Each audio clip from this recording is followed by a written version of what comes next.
Hi everyone. So the planet Mars moved into Scorpio on November the 19th, a week or so ago. And this, for anyone who's been following my videos, is a much awaited entry into the sign, entry of a planet into a sign. Mars is going to be here from November the 19th of 2019 to January the 3rd of 2020. The dates may vary by a day depending on where you are situated on this planet. This is going to be the last of sort of dedicated videos on transits in Scorpio, because Mars is the last of the planets entering Scorpio in what is referred to as Scorpio season, or this fall of Scorpio that we've been having. And as I've mentioned in previous videos, Mars is the ruler of Scorpio. And so with Mars entering Scorpio on November the 19th and Mercury going direct in Scorpio on November the 20th, the sign where Mercury has been since October the 3rd, we have now entered the final and probably the most important and critical phase of so-called Scorpio season. This, of course, is happening while there's planetary activity in Sagittarius, and soon, starting tomorrow, increased planetary activity in Capricorn, and I will cover these in my next couple of videos. However, Scorpio season cannot be ignored till January the 3rd and will require, at least as December progresses, a certain amount of attention. When a planet enters into a sign, so it is important, if you are interested in Scorpio season, there are videos. If you just look at my last 10 or 12 videos, there will be enough there about planets in Scorpio and the new moon in Scorpio, and you can check that out and kind of relive the building narrative, if that is helpful to you. And it will be helpful to you. And I would also take a look at the Venus and Sagittarius video. Venus moves from Sagittarius to Capricorn tomorrow, and that is the first of the planets outside of Saturn and Pluto in the South Node to move into Capricorn and really create this massive, sort of overwhelming planetary conjunction. Hosting Capricorn hosts a large number of planets by the time January comes around. So anyway, more on that in consecutive videos. When a planet enters a sign and therefore a house, and that brings me to the fact that it will be helpful for you to know which house is occupied by the sign of Scorpio in your chart. I use whole signs, and I, of course, am looking at charts and houses and transits from a Western astrology perspective, a tropical zodiac, if that means something to someone, not Vedic, not Jyotish, not sidereal. It's just how I cut my charts and what works for me. So my dates and transits are going to be different from a Western tropical perspective than someone who tracks transits from an Eastern Vedic or Jyotish perspective. Enough said. When a planet enters a sign and therefore a house or a part of a chart that stands for certain areas of life and activity, it can often signal its entry by certain events. And certainly Mars's entry into Scorpio, as I observed both for myself and for other clients, came with a sense of an announcement. Mars is the male planet, the planet of, in its positive connotations, drive, the quest for truth, action, goal setting, and more importantly, achieving goals, energy. Wherever Mars is, a certain portion of our energy will go, whether we like it or not. And as I said, in its most positive connotations, and we all have Mars somewhere in our charts, and Mars is transiting all our charts, and we all embody the masculine archetype as well as the feminine archetype. Mars as hunter-gatherer, protector, achiever, doer, aiming high or aiming wherever it needs to be aimed, and using sort of, let's just say, testosterone to go and get whatever is needed, the planet of strength, the planet of appropriate assertion and boundary setting, has entered its own sign of Scorpio in its positive connotations. In its more challenging or negative connotations, Mars is a planet of aggression, conflict, hurt, physical hurt, injury, bleeding. It's the red planet. It sees red, temper, meltdowns of a certain kind. So Mars And the planet and the sign of Scorpio is an interesting planet. It's an interesting sign for Mars to rule. It's a feminine sign, and Mars is the masculine planet. As we've discussed with both Mars and Venus, the first signs that they rule, Mars rules Aries and Venus rules Taurus. The energy of the sign and the ruling planet, by virtue of the fact that they share gender, is very clean and clear. When it comes to the second signs that Mars and Venus rules Libra, a masculine sign. Mars rules Scorpio, a feminine and emotional and relationship-based sign. The energies are more mixed and complicated and convoluted, but worth looking at. With the sign of Scorpio, as a reminder, we've been talking about enmeshed relationships, intimate, close relationships. These can be of a romantic or a marriage or a contractual nature with another person where there's a romantic or intimate connection with them. Or it could be other parties, professional, familial, even friendships, wherever there is enmeshment, codependency, enmeshment, deep sort of psychological issues. Therapy, for example, is something that is ruled by Scorpio as a sign. Typically, you'd look to Scorpio, the 8th house, for deep-seated issues that are worked out in therapy. Codependencies, financial enmeshments, relationship enmeshments. When Mars comes into this part of the chart, typically you would think that relationships and these kinds of deep-seated, truthful analyses of relationships, they would be Venus's domain, but they are not. As we discussed in prior videos, Venus is interested in a certain amount of harmony and balance and successful relationships, fruitful relationships. These are all Venusian terms, productive relationships, and is aware that too much analysis of the truthful intersection of people in relationships can lead to disharmony. So Venus would much rather gloss over or overlook or encourage people to politely build bridges and extend a certain amount of understanding, whereas Mars in Scorpio has none of that. Mars being the planet of aggression, Scorpio being a sign that is keen to study and look at what is the truth beneath and in every relationship, is much more interested now in taking action. Scorpio as a sign in its lower vibrations is vengeful, heated. In its higher vibrations leans towards clearly setting boundaries, and at its highest of vibrations really operates from an immensely emotionally mature and aware and compassionate lens. I think of the sign of Scorpio in its highest of vibrations sort of the way I think of Tolstoy as a writer, where the awareness of the individuals we're dealing with is so enormously full of understanding and psychological insight that even if we're dealing with parties that we do not like or who are acting adversarially against us, we are given the ability to understand their emotional and deep-seated psychological motivations, so that even if we need to protect ourselves or set up certain boundaries or protect our relationships or move towards healthier ground with them, it can ideally be done really through this enormously mature and intelligent, emotionally intelligent lens of understanding who the other party is and how they are wired and where they are coming from. Scorpio is an introspective sign. It is a much more closed observational sign, but it is a sign of action in relationships.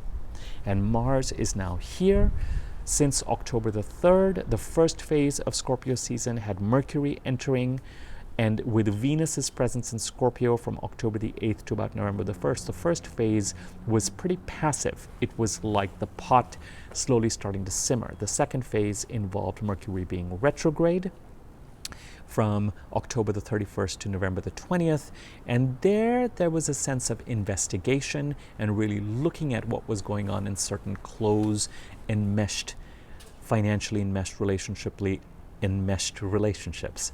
And now with Mercury going direct on the 20th and Mars's entry in Scorpio on the 19th and here till January the 3rd, we are going to be compelled to take action. Mercury is in Scorpio till December the 9th. Until December the 7th, it travels the same degrees that it was going retrograde on. So the first phase of this third phase will last till about December the 9th and will heavily involve Mars partnering with Mercury, and action will involve communication, emails, letters, transactions, contracts, perhaps, signing things, talking about things, processing things, trying to gain clarity through communication. Particularly areas where there has been confusion since October, but maybe even confusion since around this time last year, because Mercury was retrograde here last year. So the first part of Mars's entry here, based on a period of reflection and investigation and observation, to start to take some action and put boundaries where they need to be, or fight certain things out. We're talking about Mars, and we're talking about the planet of conflict, and we're talking about fighting. The first phase of this may be communication oriented, but then Mercury moves into Sagittarius on December the 9th, and then December the 9th to January the 3rd, we really then at that point in time will be talking about some form of action needing to continue to be taken. Planetary energies are dispersed, but if you were to push me and say, where's the most important planetary energy taking place right now, I would still say that even though there are planets in Sagittarius and a new moon in Sagittarius 2 days from now and planets building up in Capricorn, Scorpio still is important during the month of December, the most important. There is work that needs to be done and cleanup that needs to be done and actions that need to be taken and issues that need to be resolved and things taken off the back burner and put into the fridge or storage or the freezer, be done with to allow us to move forward. And so there's a certain amount of energy here with regard to really looking at our boundaries in relationships. Personal enmeshments, financial enmeshments, an investigation of the health of these relationships. Scorpio is preoccupied with the truth with a capital T in relationships. That is why the idea of a psychological and a complete and holistic understanding of what is going on and where people are enmeshed and codependent and healthy and unhealthy, all of that is brewing. And of course, again, not only this theme of Scorpio as a sign is active and energized, but where Scorpio sits in your chart, which house it occupies and what that house stands for, is also extremely energized and is the location where a lot of this energy might be playing out. A lot of this energy might be playing out in that part of your chart anyway, since that is the house that Scorpio occupies. And so Scorpio is the wallpaper of that room in your chart. With Mars, if for some reason you find yourself distracted, and if for some reason you find that you are not yet ready to be taking action or have not over the past week, it could be that external stimulus, often in the way of somebody else attacking you or taking actions that are somehow against you, will provide the stimulus for you then to rise up and draw lines in the sand where you can and however you choose to, or create conflict. So either you will be compelled to move forward and draw lines in the sand, or things will happen that will establish where action needs to be taken to ensure there is clarity and protection of a certain sort. Mars, male-related energy, the energy of the hunter-gatherer, the energy of goal setting, the energy of achieving goals, the energy of setting boundaries, particularly important when it comes to relationships that are enmeshed. Wherever Mars goes, whichever part of the chart it occupies, there can always be a risk of injury.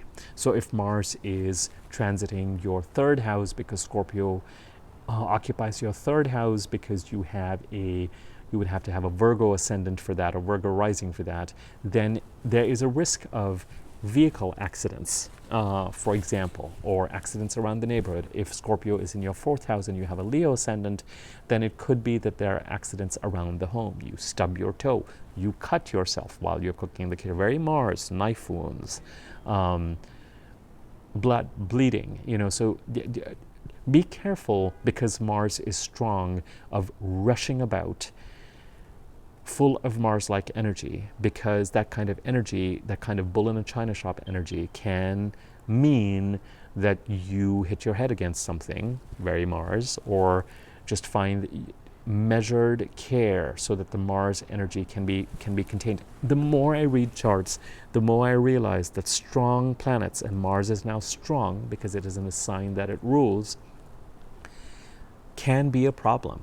And indeed, I am realizing that they are almost as much of a problem, even in some ways a more overt problem in a birth chart or in transits than weak planets. Weak planets are a problem. Strong planets, certain astrologers or certain branches or certain ways of practicing astrology, people will say that if you have your Mars in Aries, just strengthen it even more. Certainly in Jyotish or more traditional parts of Jyotish, that kind of philosophy remains. I find that highly pronounced placements, Mars in Aries, Mars in Scorpio, Mercury in Gemini, Mercury in Virgo, Jupiter in Sagittarius, Jupiter in Pisces, convey strength and power of a certain kind to their clients, for lack of a better word, but it also means that there's a certain amount of loss involved for the client, because the energies are so exaggerated that people interacting with those folks find the strength of that planet off-putting and a turn-off, or it affects their lives. It's an overworked muscle. It's a highly strong muscle. And so on the one hand, it gives you the push and the vim and the vigor to move forward and succeed in certain ways, but it can also create challenges. With Mars and Scorpio, conflict in relationships, somewhere the highest form of this energy with regard to trying to look at situations from a more holistic Tolstoyan lens. It almost feels like reading the first couple of books or first 2 or 3 books of War and Peace would be such an education for everybody right now, because Tolstoy's understanding of his characters is so enormously humane. His characters can do despicable things or foolish things or embarrassing things, and yet Tolstoy always has his hand on their shoulder. His understanding of their psychological and emotional motivations is so acute. It's scorpionic. And so using that lens might help temper some of Mars's energy, this kind of blustering take no prisoners energy. Take no prisoners energy is very Mars. It may not be overt like when Mars is in Aries, but Mars in Scorpio is ready to, if the relationship is not going well, if boundaries are crossed, that sting is there and sometimes has to be used. So in summary, what I will say is, gauge and determine what Scorpio season has brought for you. This time last year may have brought certain things up that are here to be reviewed again for many of us, not all of us, but for many of us. And the time period since October may be bringing a kind of a do or die energy, or a sense of action needs to be taken in enmeshed relationships. And that energy is here. And you will be very, very likely need to take some action to protect and strengthen health in relationships and to weed out unhealth. This could mean the energy of marriage and coming together with certain people. It could mean the energy of divorce and separating from certain people. It could mean that certain aspects of relationships need separating so that the relationship can continue on in a healthier manner. However it is showing up for you, action does probably need to be taken through the lens of communication and transactions till December 7th and December 9th, and after that, purely in the realm of action. Till December 7th, December 9th, watch the space of contracts and agreements as somehow coming up to be questioned or re-looked at, or even something as simple as, this is my understanding, was this your understanding? That kind of stuff.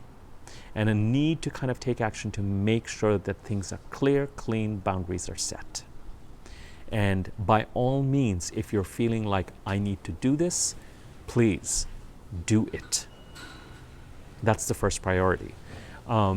If energies of compassion and understanding can be brought into these kinds of transactions, so much the better.